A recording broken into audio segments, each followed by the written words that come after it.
So today's video is going to be an inbox review of the Italeri M1441 in 135 scale.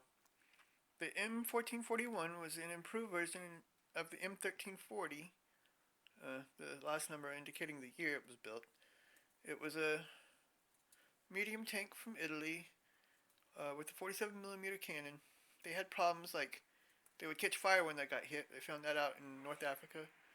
Um, Even though it wasn't a successful tank, they did make a successful tank destroyer out of it. Um, Thanks for watching, and please like and subscribe and ring that bell when you want to see when I upload new videos.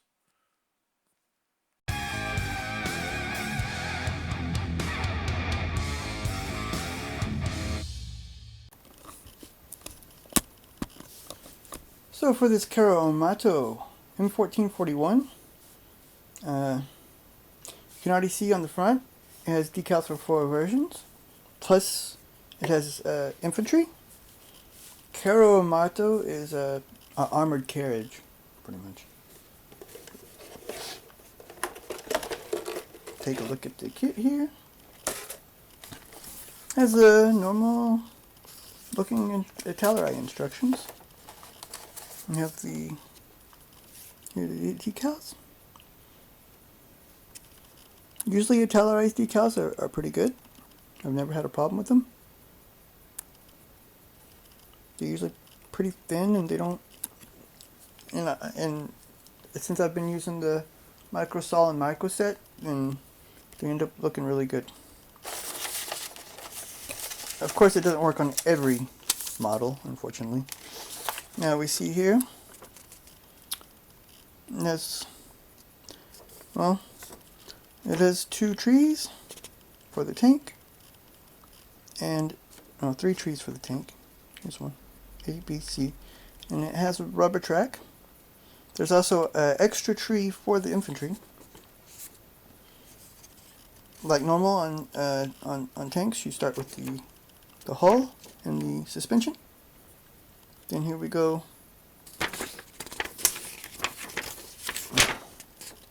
The other side of the suspension. Putting the tracks on.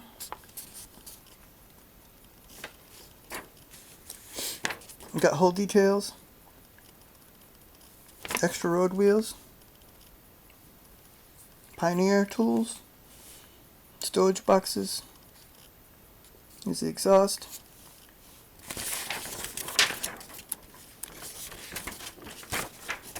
And we go to the turret and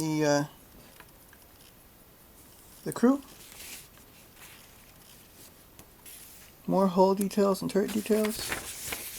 And then we have here the infantry.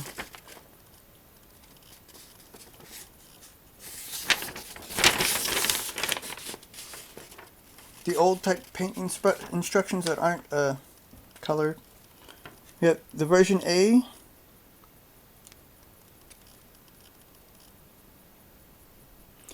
Well, flat giallo mimetico.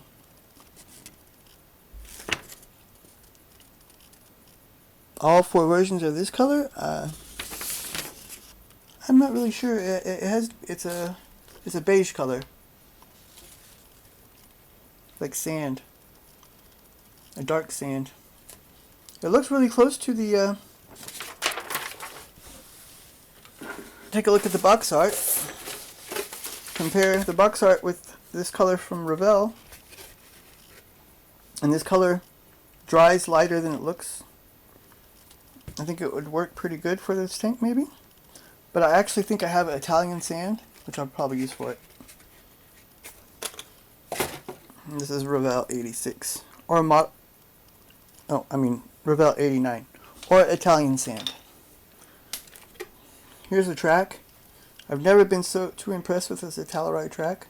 You can see how stiff and bent it already is coming out of the box. And it goes on looking that way too, unless you heat it up to form it with a hairdryer or something. And you have to be careful not to damage the plastic for the model that way. So before we look at the tank, let's look at the infantry. We have weapons, binos, backpacks, and each member has a torso, head, arms, and legs, all separate pieces. There's 4 rifles, different types. I don't know that much about the Italian weapons, so I can't really say what they are. That looks more like a sniper rifle or something. And then these types. Pistol holsters too. Helmets. Looks like they included everything here for the infantry. And there's no flash on the parts. And there's really a lot of detail on these parts too. So I would say that this tree is really good. The tree for the infantry is done very well. And the fabric of the uniforms has a lot of good textures and stuff to it. This is falling off already. And the hull, we have rivet holes everywhere.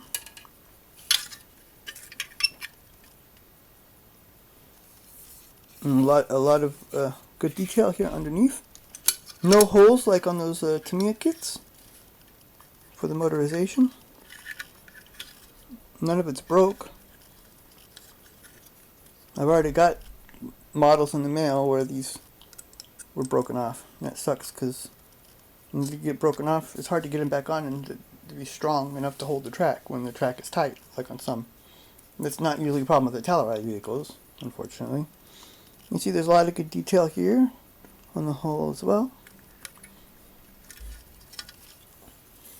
Here's the front top of the hull. This is the in front of the gun fenders. It doesn't look so good here. The plastic is the plastic swirled. Gonna take some little sanding here and here as well. But you want to sand carefully here not to ruin the detail on this fender mount. There's the rear. Looks good too. No mistakes in the moldings. Here doesn't look so good. There's dents inside of it, you can see. Here and here. That might take some work. But that's the back side. Oh, there goes a hole. That's the back side. If it's going to be glued on, then it won't be a problem. And these parts look good as well. Now I did read that there's problems with the dimensions of this tank, but being that it's not that much of a, it's not that popular of a theme, and a lot of people, you know, there's not a lot of replacement parts or anything to fix the problems. Now here's the whole suspension. It has this suspension. It has the same suspension as or a similar suspension as the early German tanks too, like the Panzer II, Panzer I. The small road wheels, sprockets. A lot of good detail here on these parts. Here's the commander with these little stupid things everywhere. I hate them.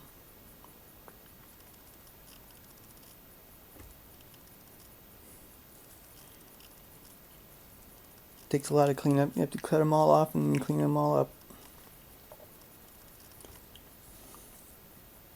There's no flash on any of these parts. Here's the Pioneer tools. They look good too.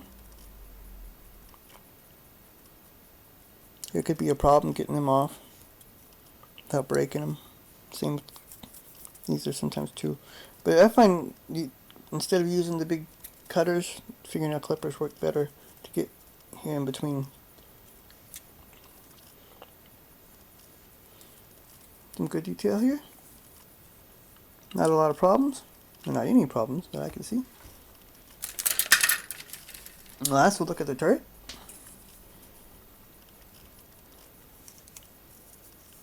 Has an open side, but no detail inside, so it doesn't make any. It doesn't do any good to leave any of these doors open or anything. Just some. I don't know what that is.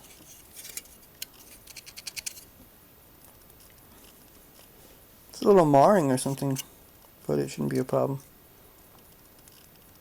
It's a little bit there too. Maybe just scratched. The rivets look good, I think. The turret ring, pedestal for the commander. Here's the main gun. It's a small main gun. Around 5 centimeter, I think.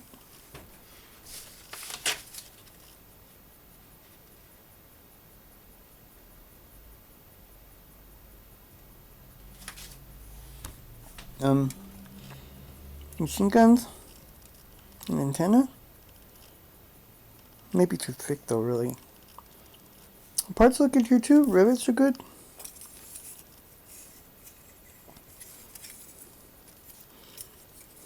This reminds me of a Tamiya kit though. Here, this part. They always have that. Just like put the commander in. You know, there's no detail inside. I wish they would do more in a little bit of detail inside. At least what you could see from the outside when you look down. Because I don't really care about building the figures that much. I'd rather have the little interiors being seen. Well, the kit looks pretty good. Like I said, I read that the accuracy of the shape of the hull wasn't all that great. But being that there's not that many kits of this on the market, there's not many choices. I got this because it didn't cost that much. I think there's one from I think it was from Dragon, and it's supposed to be better, but it costs like a lot, and I couldn't afford it. So this is what I got. But if you're not that concerned about the shape, I mean, it still looks like a M1441, and unless you're an engineer, you probably can't really tell the difference. I would still say it's a good kit to get. It probably could use a little